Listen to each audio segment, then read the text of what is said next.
పరబ్రహ్మతత్వం. అంటే లక్ష్యము పరబ్రహ్మతత్వం. ఓంకారానికైనా కూడా ఈ ప్రణవానికైనా కూడా ఆత్మకైనా కూడా లక్ష్యం ఏది? పరబ్రహ్మతత్వం. ఓంకారం ఎన్నో రకాలుగా చెప్పింది. ఏమంటాడు? సర్వరోగ హరి మంత్రం ప్రణవ సర్వదోష అంటాడు.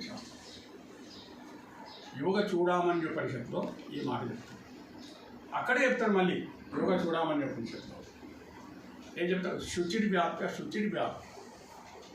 యో జపే ప్రణవ సదా నసలిప్పేతి పాపేన పద్మపత్ర విమాంబస.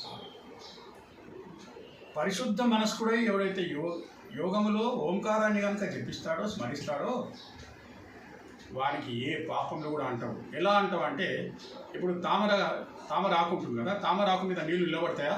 ఆ రకంగా నీళ్లు ఎట్లాగైతే తామర ఆకు మీద నిలబడాయో ఆ రకంగా ఓంకారాన్ని నిరంతరం జపించేటువంటి వానికి పాపాలు అంటనే అంటావు చెప్తుంది.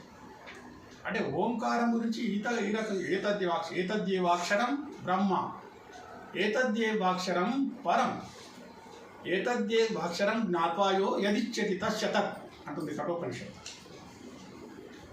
అంటే ఓంకారమే బ్రహ్మం, ఓంకారమే మోక్షం.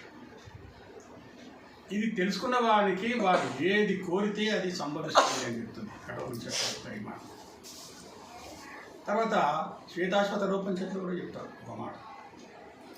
తదేహ మరణం కృత్వా ప్రణవచ్చోత్తరారణి ధ్యాన నిర్మదనాభ్యాసాత్ ఏవం పశ్యేత్ నిగూఢవత్.